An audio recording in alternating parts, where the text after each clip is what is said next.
Hi friends, ಇವತ್ತು ನಿಮ್ಗೊಂದು super interesting video ತೋರಿಸ್ತೀನಿ. ಫುಲ್ ವಿಡಿಯೋ ನೋಡಿ ಸಪೋರ್ಟ್ ಮಾಡಿ.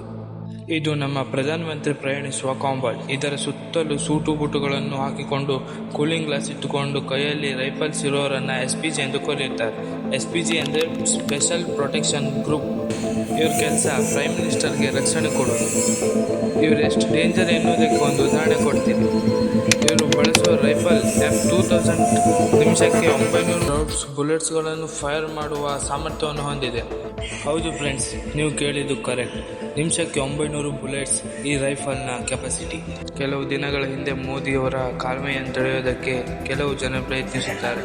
ಮೋದಿಯ ಸುತ್ತಲೂ SPG ಕವಚ ಇರುವವರೆಗೂ ಪ್ರೈಮ್ ಮಿನಿಸ್ಟರ್ನ ಟಚ್ ಮಾಡೋಕೆ ಯಾರಿಗೂ ಆಗಲ್ಲ.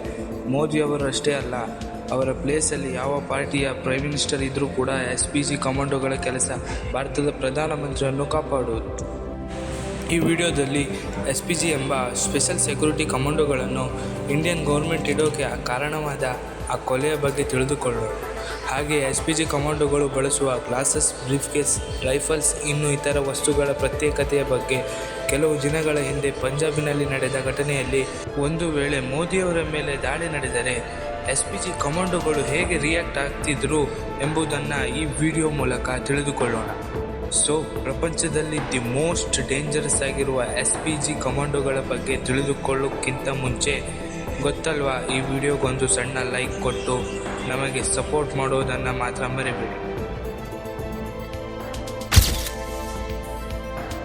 1981ಕ್ಕಿಂತ ಮೊದಲು ಭಾರತದ ಪ್ರಧಾನಮಂತ್ರಿ ರಕ್ಷಣೆಯ ಜವಾಬ್ದಾರಿ ದೆಹಲಿಯ ಪೊಲೀಸ್ ಸ್ಪೆಷಲ್ ಸೆಕ್ಯೂರಿಟಿ ಹತ್ತಿರ ಇತ್ತು. 1984 ಅಕ್ಟೋಬರ್ 31ರಂದು ಇಂದಿರಾ ಗಾಂಧಿಯನ್ನು ಆಕೆಯ ಸ್ವಂತ ಬಾಡಿಗಾರ್ಡ್ಸೇ ಬಂದೂಕಿನಿಂದ ಶೂಟ್ ಮಾಡುತ್ತಾರೆ.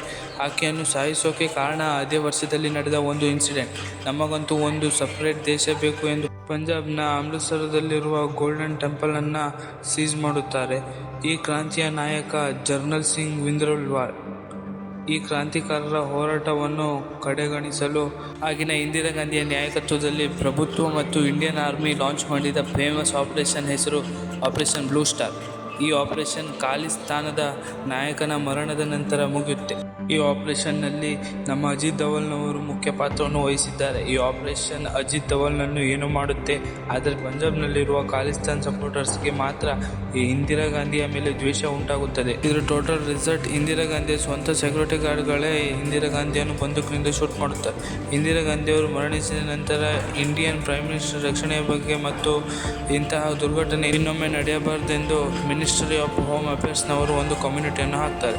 ಸಿಚುವೇಶನ್ನನ್ನು ಪೂರ್ತಿಯಾಗಿ ಅನಲೈಸ್ ಮಾಡಿದ ಕಮಿಟಿ ಪ್ರಧಾನಮಂತ್ರಿ ರಕ್ಷಣೆಗಾಗಿ ಇಂಡಿಪೆಂಡೆಂಟ್ ಏಜೆನ್ಸಿ ಬೇಕೆಂದು ರೆಕಮೆಂಡ್ ಮಾಡ್ತದೆ. ಆ ಏಜೆನ್ಸಿ ಹೆಸರು special protection group. SPG unit ಪ್ರಪಂಚದಲ್ಲಿ ಬಹಳ ಡೇಂಜರಸ್ ಯೂನಿಟ್. US ಪ್ರೆಸಿಡೆಂಟ್ಗೆ ಯಾವ ರೀತಿ ಸೆಕ್ಯೂರಿಟಿ ಕೊಡ್ತಾರೋ ಅಂತಹ ಸೆಕ್ಯೂರಿಟಿಯನ್ನೇ SPG ಕೊಡುತ್ತೆ. SPG ಕಮಾಂಡೋಗಳನ್ನು ದಾಟಿ ಭಾರತದ ಪ್ರಧಾನಮಂತ್ರಿಯ ದಾಳಿ ಮಾಡುವುದು ಅಷ್ಟು ಈಸಿ ಅಲ್ಲ. ಏಕೆಂದರೆ ನೀವೇ ನೋಡಿ, ಕಾನ್ವಾಯ್ ಸುತ್ತಲೂ ಹೇಗೆ ಕಮಾಂಡೋಗಳು ನಿಂತಿದ್ದಾರೆ ಅಂತ. ಇವರು ಯಾರಿಗೂ ಭಯಪಡಲ್ಲ. ಸ್ವಲ್ಪ ಅನುಮಾನ ಬಂದರೂ ಕೂಡ ಯಾರನ್ನಾದರೂ ಸಾಯಿಸಬಲ್ಲ ಪೂರ್ತಿ ಅಧಿಕಾರ ಇವರಿಗಿರುತ್ತದೆ. ಯಾವ ಶಕ್ತಿಗಳು ಎಷ್ಟು ಪ್ರಯತ್ನಿಸಿದರೂ ಕೂಡ ಈ SPG ಕಮಾಂಡೋಗಳನ್ನು ದಾಟಿದ ನಂತರವೇ ಇಂಡಿಯನ್ ಪ್ರೈಮ್ ಮಿನಿಸ್ಟರನ್ನು ಮುಟ್ಟಬೇಕಾಗುತ್ತದೆ. SPG ಕಮಾಂಡೋಗಳು ಆಗಾಗ ಸೂಟ್ಸ್ ಅಥವಾ ಸಫಾರಿ ಡ್ರೆಸ್ಗಳನ್ನು ಹಾಕಿಕೊಂಡು ಕಾಣಿಸ್ತಾ ಇರ್ತಾರೆ.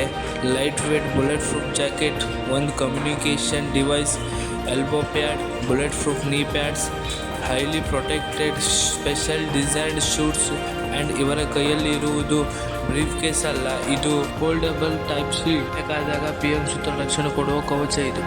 ಇವರು ಕ್ಯಾರಿ ಮಾಡುವ FN ಹಾಸ್ಟೆಲ್ F2000 ರೈಫಲ್ ಪ್ರತ್ಯೇಕತೆ SPG ಕಮಾಂಡೋಗಳನ್ನು ಒಂದು ಲೆವೆಲ್ಗೆ ಇಡುತ್ತೆ. ಈ ರೈಫಲ್ ನಿಮಿಷಕ್ಕೆ 900 ಬುಲೆಟ್ಸ್ಗಳನ್ನು ಫೈರ್ ಮಾಡುವ ಸಾಮರ್ಥ್ಯವನ್ನು ಹೊಂದಿದೆ. ಇದರ ಜೊತೆಗೆ SPG ಕಮಾಂಡೋಗಳು ಒಂದು ಎಸ್ಟ್ರೈನ್ ಮೇಡ್ ಗ್ಲಾಕ್ 17 ಅಥವಾ ಗ್ಲಾಕ್ 19 ಪಿಸ್ತೂಲ್ಗಳನ್ನು ಇಟ್ಕೊಳ್ತಾರೆ. ಇದು ನಿಮಿಷಕ್ಕೆ 100 ಬುಲೆಟ್ಸ್ಗಳನ್ನು ಫೈರ್ ಮಾಡುವ ಕೆಪಾಸಿಟಿಯನ್ನು ಹೊಂದಿದೆ. ಇದರ ರೇಂಜ್ 200 ಮೀಟರ್ಗಳ ದೂರದವರೆಗೆ ಕವರ್ ಮಾಡಬಲ್ಲದು. ಸೊ ಗೈಸ್, ಇವತ್ತಿನ ವಿಡಿಯೋ ಇಲ್ಲಿಗೆ ಮುಗೀತು. ಗೊತ್ತಾಯ್ತಲ್ಲ ನಮ್ಮ PM ಸೆಕ್ಯೂರಿಟಿ ಹೇಗಿರುತ್ತೆ ಅಂತ. ನಿಮ್ಮ ಸಪೋರ್ಟಿಂದ ನಾನು ಇನ್ನೂ ಬೆಟರ್ ಕಂಟೆಂಟ್ ತರ್ತೀನಿ. ಪ್ಲೀಸ್ ಸಬ್ಸ್ಕ್ರೈಬ್ ಮಾಡಿ ಮತ್ತು ಬೆಲ್ ಐಕಾನ್ ಪ್ರೆಸ್ ಮಾಡಿ.